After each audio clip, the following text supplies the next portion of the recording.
નમસ્કાર મિત્રો દેશ અને દુનિયાના સુપરફાસ્ટ સમાચારમાં તમારું સ્વાગત છે। નીતા અંબાણીએ દાંડિયા ક્વીન ફાલ્ગુની પાઠક સાથે કર્યા ગરબા।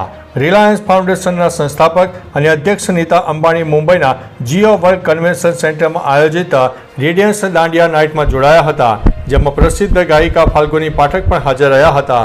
નીતા અંબાણીએ પહેલા મા દુર્ગાની પૂજા કરી અને પછી ફાલ્ગુની પાઠકના સંગીત પર પરંપરાગત રીતે ગરબા ઝૂમ્યા હતા। રિલાયન્સ ઇન્ડસ્ટ્રી લિમિટેડે આ વિડીયો શેર કર્યો છે। મિત્રો, અન્ય મહત્વના સમાચારની વાત કરીએ તો તુર્કીમાં 5ની તીવ્રતાનો ભૂકંપ। ફિલિપાઇન્સ બાદ ગુરુવારે રાત્રે તુર્કીના ઇસ્તંબુલ અને ઉત્તર પશ્ચિમી ભાગોમાં જોરદાર ભૂકંપના ઝટકા અનુભવાયા। રિક્ટર સ્કેલ ઉપર તેની તીવ્રતા 5ની માપવામાં આવી।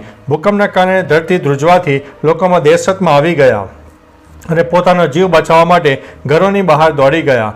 અગાઉ ફિલિપાઇન્સમાં આવેલા ભૂકંપમાં ઓછામાં ઓછા 72 લોકોના મૃત્યુ થયા હતા।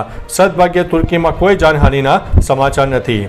મિત્રો, અન્ય મહત્વના સમાચારની વાત કરીએ તો આલ્બેનિયમ પીએમએ ટ્રમ્પની મજાક ઉડાવી। ડેનમાર્કમાં એક મિટિંગમાં આલ્બેનિયમ પીએમ એડી રામાએ અમેરિકાના રાષ્ટ્રપતિ ડોનાલ્ડ ટ્રમ્પની મજાક ઉડાવી। વાયરલ થયેલા વિડીયોમાં રામાએ ફ્રાન્સના રાષ્ટ્રપતિ ઇમેન્યુઅલ મેક્રો અને અન્ય નેતાઓને કહ્યું કે તમારે અમારી માફી માંગવી જોઈએ, કારણ કે તમે ટ્રમ્પ દ્વારા અલ્બેનિયા અને અઝરબૈજાન વચ્ચે કરાવેલા શાંતિ કરાર માટે અમને અભિનંદન ન આપ્યા। તેમની આ ટિપ્પણી સાંભળીને વૈશ્વિક નેતાઓ ખડખડાટ હસી પડ્યા હતા। મિત્રો, અન્ય મહત્વના સમાચારની વાત કરીએ તો પેશાવરમાં પ્રચંડ બ્લાસ્ટ, 9 પોલીસ કર્મીઓના થયા છે મોત। પાકિસ્તાનના પેશાવરમાં પોલીસ કર્મીઓને નિશાન બનાવીને પ્રચંડ બ્લાસ્ટ કરવામાં આવ્યો। આ હુમલામાં અત્યાર સુધીમાં લગભગ 9 લોકોના મોત થયા છે, જેમાં મોટાભાગના પોલીસ કર્મીઓ સામેલ છે, જ્યારે અનેક લોકો ઘાયલ થયા છે। અધિકારીઓના જણાવ્યા પ્રમાણે વિસ્ફોટ ડિવાઇસ પોલીસની મોબાઈલ વેનમાં રસ્તામાં ફિટ કરવામાં આવ્યું હતું। ઈજાગ્રસ્તોને ગંભીર હાલતને કારણે મૃત્યુ આંક વધવાની આશંકા છે। મિત્રો, અન્ય મહત્વના સમાચારની વાત કરીએ તો 10 ઓક્ટોબર પછી ઠંડીનો ચમકારો શરૂ થશે। હવામાન વિભાગની આગાહી મુજબ ગુજરાતમાં વરસાદની સિસ્ટમ ટૂંક સમયમાં દૂર થતાં ઠંડીનો ચમકારો શરૂ થશે। હાલમાં 7 ઓક્ટોબર સુધી હળવા વરસાદની આગાહી છે, પરંતુ 10 ઓક્ટોબર સુધીમાં વરસાદી સિસ્ટમ સંપૂર્ણપણે વિદાય લેશે। ત્યારબાદ ગુલાબી ઠંડીનો અહેસાસ શરૂ થશે। રાજ્યમાં સિઝનનો કુલ સરેરાશ વરસાદ 115% નોંધાયો છે, જેમાં કચ્છમાં સૌથી વધુ 140.23% સરેરાશ વરસાદ પડ્યો છે। મિત્રો, અન્ય મહત્વના સમાચારની વાત કરીએ તો શરદ પૂનમની તારીખ નોંધી લો। પંચાંગ મુજબ દર વર્ષે આસો મહિનાની પૂર્ણિમાના દિવસે શરદ પૂર્ણિમા ઉજવવામાં આવે છે। ઘણા લોકો આ દિવસે ઉપવાસ પણ રાખે છે। આ વર્ષે આસો પૂનમનો દિવસ 6 ઓક્ટોબરના રોજ બપોરે 12:23 શરૂ થશે અને 7 ઓક્ટોબરના રોજ સવારે 9:16 સુધી રહેશે। તેથી ઉદય તિથિના આધારે શરદ પૂર્ણિમા 6 ઓક્ટોબર 2025ના રોજ સોમવારે ઉજવવામાં આવશે। મિત્રો, અન્ય મહત્વના સમાચારની વાત કરીએ તો 123 તાલુકામાં વરસાદ સૌથી વધુ ક્યાં નોંધાયો છે, જાણી લો આ સમાચારમાં। છેલ્લા 24 કલાકમાં રાજ્યના 123 તાલુકામાં વરસાદ નોંધાયો છે, જેમાં સૌથી વધુ 3.43 ઇંચ વરસાદ વંથલી એટલે કે જૂનાગઢમાં નોંધાયો છે। આ સાથે ચોટીલામાં 3.11, મેંદરડામાં 2.24, જૂનાગઢ શહેરમાં 2.13, મોરબીમાં 1.89, કેશોદમાં 1.77, દ્વારકામાં 1.73, અંજાર અને ગોંડલમાં 1.57, જામજોધપુર અને માળિયા હાટીના વિસ્તારમાં 1.5 ઇંચ વરસાદ નોંધાયો છે। ઉલ્લેખનીય છે કે સતત વરસાદને કારણે ખેડૂતોમાં પાકને નુકસાન થવાની ભીતિ સેવાઈ રહી છે। મિત્રો, અન્ય મહત્વના સમાચારની વાત કરીએ તો અમદાવાદનો આ રસ્તો વાહનો માટે બંધ। અમદાવાદ શહેરમાં આવેલી છીપા સોસાયટી 4 રસ્તાથી દાણી લીમડા 4 રસ્તા તરફના માર્ગ પર તમામ પ્રકારના વાહનોની અવરજવર બંધ કરાઈ છે।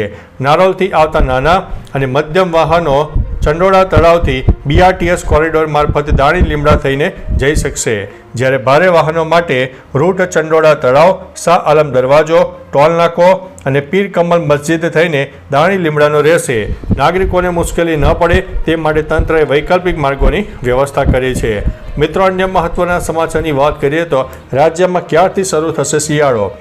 હવામાન વિભાગની આગાહી અનુસાર 7 ઓક્ટોબર સુધી હળવા મધ્યમ વરસાદની શક્યતા છે. 10 ઓક્ટોબર સુધી વરસાદી સિસ્ટમો પૂર્ણ રીતે દૂર થઈ જશે. ત્યારબાદ શિયાળાના આગમન સુધી ગુલાબી ઠંડીનો ચમકારો શરૂ થશે. રાજ્યમાં અત્યાર સુધીમાં સરેરાશ 115% વરસાદ નોંધાયો છે, જેમાં કચ્છમાં સૌથી વધુ 140.23% વરસાદ થયો છે. નર્મદા ડેમ 97.32% ભરાયો છે, જ્યારે અન્ય 206 જળાશયો 95.10% ક્ષમતા સુધી ભરાયા છે. મિત્રો, અન્ય મહત્વના સમાચારની વાત કરીએ તો સાવધાન થઈ જાઓ, અરબ સાગરમાં ડીપ ડિપ્રેશન.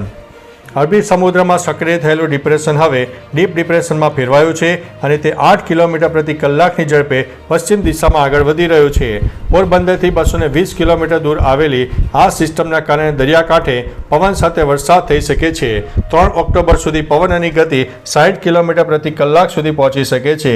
4 અને 5 ઓક્ટોબરે મધ્ય સમુદ્રમાં 65 કિલોમીટર પવન ફૂંકાવાની આગાહી છે. તંત્રએ દરિયા વિસ્તારમાં સાવચેતી રાખવા માટે સૂચના આપી છે. મિત્રો, અન્ય મહત્વના સમાચારની વાત કરીએ તો ઇઝરાયલના હુમલામાં ગાઝામાં 57 લોકોના મોતથી તબાહી. ઇઝરાયલે ગુરુવારે ગાઝા પટ્ટીમાં કરાયેલા હવાઈ હુમલા અને ગોળીબારમાં ઓછામાં ઓછા 57 પેલેસ્ટાઇનના મોત થયા છે. ગાઝાના સ્વાસ્થ્ય અધિકારીઓએ વિવિધ વિસ્તારોમાં આ જાનહાનિની પુષ્ટિ કરી છે. આ હુમલો એવા સમયે થયો જ્યારે ડોનાલ્ડ ટ્રમ્પ તરફથી હમાસને ગાઝામાં યુદ્ધ વિરામનો પ્લાન આપવામાં આવ્યો હતો. જો કે હમાસ આ કેટલાક મુદ્દાઓ પર અસહમત છે અને ઇઝરાયલની કાર્યવાહીથી ફરીથી તણાવ વધી ગયો છે.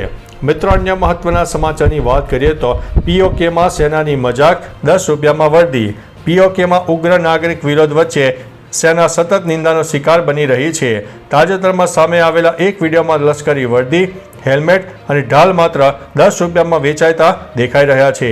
નાગરિકો લશ્કરની મજાક ઉડાવી રહ્યા છે અને કહે છે કે આ બધું 10 રૂપિયામાં ઉપલબ્ધ છે.